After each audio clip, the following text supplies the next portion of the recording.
to all right, welcome to Let's Go There with Cassandra in conjunction today with Project U Talk Back Teach Back Show.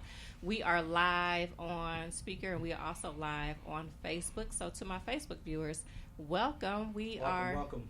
Prepared to have a fire discussion today. But before we get started, we want to take a moment and just have pause for a moment of silence in remembrance of the 4 young victims who lost their lives this week to the quadruple murder, and also in remembrance of Kobe Bryant and the 8 other victims who lost their lives a couple of weeks ago. So can we just take a moment to acknowledge them with a moment of silence?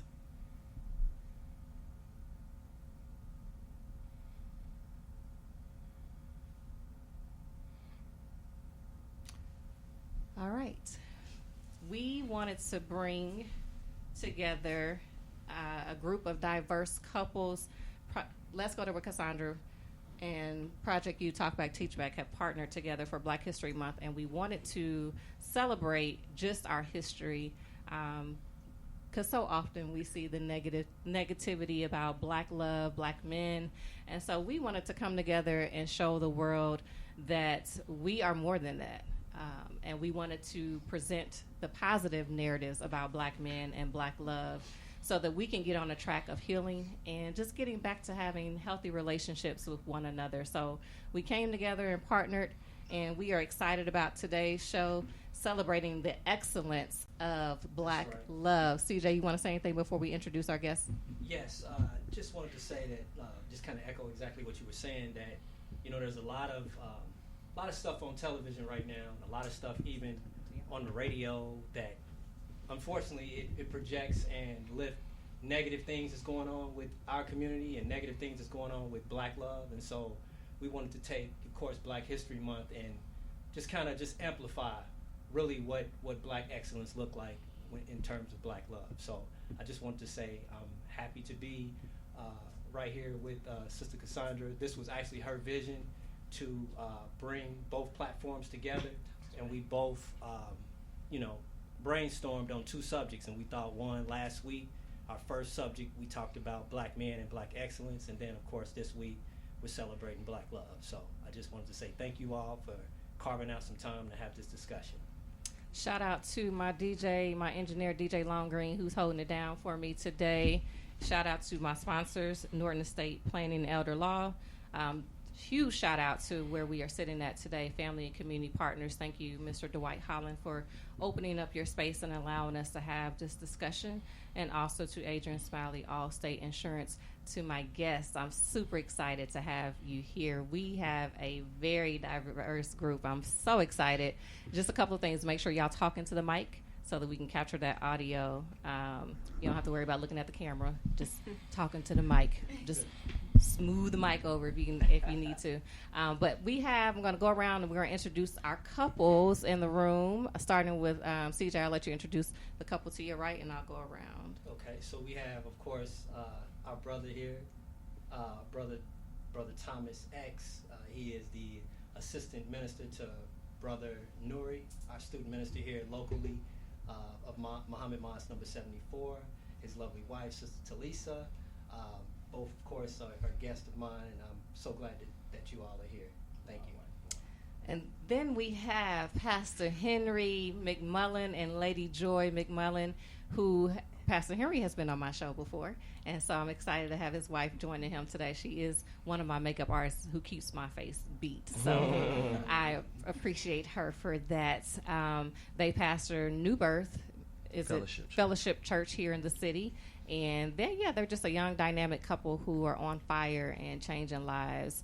And then we also have the dynamic Miss Suzette Allen Sweat and Daniel Sweat, who just found out he was my cousin today, but he is my cousin. And so we're super excited. Miss Suzette is a powerhouse in the health and wellness industry. Her and her husband have a gym locally, and she is the queen of kangaroo bounce. Before everybody else was doing it, she was doing it. So welcome, everybody. We appreciate you guys. And we're going to kick this thing off with some questions. I hope y'all are prepared. So, CJ, you want to kick us off with that first question? So again, just wanted to lift the subject again, just so you all know exactly what we're talking about. Celebrating the excellence of Black love.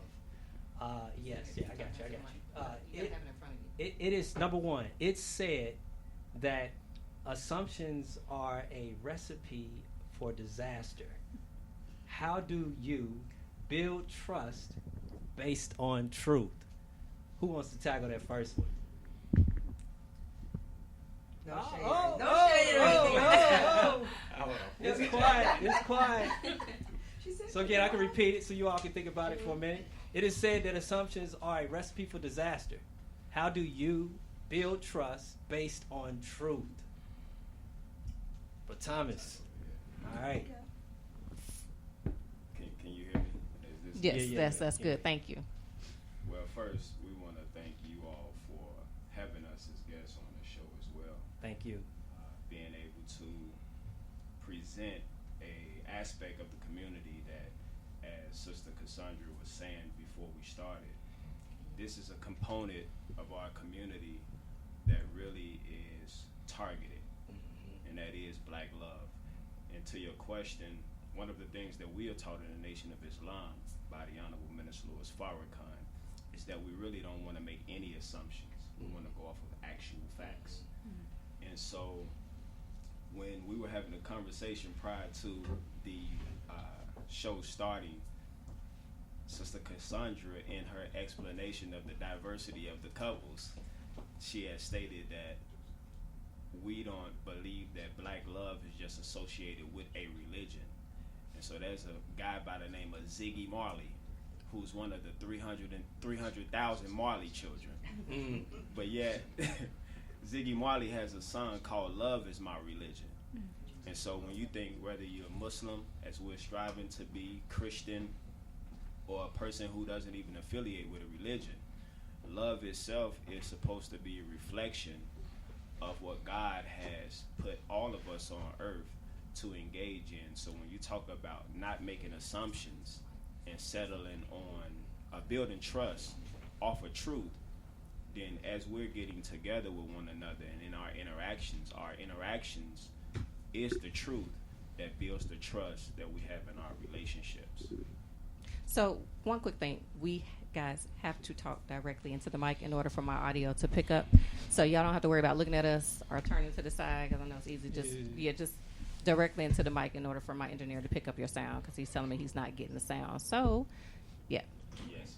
All right. Anyone else wanted to go into the question? It is said that assumptions are a recipe for disaster. How do you build trust based? How do you build trust based on the truth?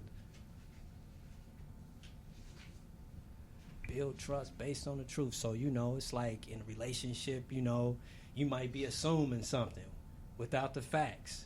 So how do you build that trust in terms of, being a couple? How do you build that trust without making an assumption all the time? All right, so one of the things for us, we had previous relationships, and so we both had broken trust prior relationships. So for us coming together, we said, let's not have any titles, let's not put any name on anything. So there was an openness to us that we had not experienced before. So I would say it was sort of like a healing prior to that process, so that by the time we actually came together, we already had that process of trust in there, where before I would say, no, I didn't trust anybody. Now, explicitly, I can trust him. Some people say, oh, I think someone said, give you the password to the phone. We have each other's thumbprints, the numbers, there's codes, there's passwords, there's this openness there that if he's gone or something, or it's like, well, do you know where Daniel's at? I don't really have to worry where he's at, because I believe that he's doing the right thing. It's explicitly trusting him, where I didn't have that foundation before because of brokenness within me. Once we go through a process of healing, when two people are coming together, so now that we're together, not saying that we have it all, but I don't think, have we doubted one another with trust? That's one issue that we don't actually have an issue with our relationship, and it started with because automatically from the beginning there was no expectations. So wherever he goes or does or whatever we do together, we're still connected, but we just explicitly just trust each other, and it's so natural. It's like I never had that before, so I personally haven't had it before where I can say I trusted someone, because I'm be honest, I didn't trust them. And so with him, it was so easy to do, I think, because he made life easier for me. And I tell people, even though we've been married for a few years, it's like it's still that honeymoon phase for us. We're still enjoying all of the fruits of that. So for us, the trust hasn't been an actual issue for us. So we couldn't answer it to that degree. I think that's beautiful too. One thing that I got from that, Cassandra, you can maybe follow up, is that they both committed to have that journey to trust. You know, it's not just one-sided. You know, so I think that's a beautiful thing, that it takes two people to actually have those thoughts of reaching that success of trust. Yeah, I think I got what I gathered. What I was hearing you say is you took time to heal. Because initially you did not trust, and so you took the time to focus on healing and getting to the root cause of maybe why you did not trust. And once you did that, it became easier to trust him because you were no longer operating from a place of fear or your own brokenness. Yeah, okay. Exactly. So it comes to that therapy, that counseling. I can be. I told you I'll be transparent with you. I told you I'll be transparent with you. That it took the therapy, the healing, his patience, a lot of patience, and then I said I don't have it all together, but we got to get it right this time. Ooh, so we have to work on this. And so he really, I mean, I applaud him because he's very introverted. Beautiful. I'm more the extrovert, but just allowing me to go through the process, and then I mean, it took some time, but it was so easy, and that I think that's why I said it was easier to love the trust part of that, and to come into that where, like I said, there's trust. I mean, it was just so easy, and I was like, I've never done this before. It felt good. So that's why I tell people, you can live a transparent, authentic life once you have that. But before, you guys got to work on it. Right. Pastor Henry, you want to say something? Well, what I was going to say is that I believe trust is developed through time that you spend with that individual. And so, and I believe, is this better? And so I believe the more time that I've spent with my wife, the time that we spend in the room moves assumption out of the room. And so I don't have to make an assumptions because I've spent enough time with her to know, before I would ever assume. I think to springboard off of what Brother Thomas said, that you should never go on assumptions. You should go on fact. Right. And so it's a fact that we spend time together. And because I spend so much time with her, I'll never have to assume anything that would, that would look suspicious because I know her, because we're in a relationship, because of the time that we spend. And I don't think, if you ask me, I don't think people in relationships spend enough time together. And I think that's when assumptions come in. That's good. Lady Joy, did you? I would just say that consistency is something that builds trust. Whether there has been a brokenness in trust, consistency is something that would reestablish that bond of trust. That's good. When you can see your patterns, your routines, your habits are the same, and they're matching up with what you're saying. Your actions and your words match up. I think that's something that helps establish trust if it has been broken. That's good. Our next question, what would your advice be to couples with children who are trying to balance their daily household responsibilities and maintain a healthy relationship? Because we all know when you have a family, it's difficult. Before when you get married, you're in that honeymoon phase. It's just you and your husband, your spouse. And so y'all doing everything together. Y'all love each other. But then when the kids come, it becomes a challenge to maintain a healthy relationship and still be a mother, still be a father, spend time with the kids, but spend time with each other, and then spend time with yourself as well. So what would your advice be to those couples who are trying to balance having children and a healthy relationship at the same time? So, my husband and I, we got married in 2012, June. July, I was pregnant. We both came into our marriage with one child each. Our children came back to back to back. It seemed like I was pregnant forever, like I've been pregnant forever. Our youngest, the story of my life. Our youngest is now 2 years old, and we got married. We had children so quick that. How old were you guys, if you don't mind me asking, when you got married? I was 27. Okay. And he was 28. Okay. But we had a child so quick that we didn't develop that bond together prior to. So in the Nation of Islam, we go through a process called courtship. Now, my husband and I knew each other prior to. We went to high school together.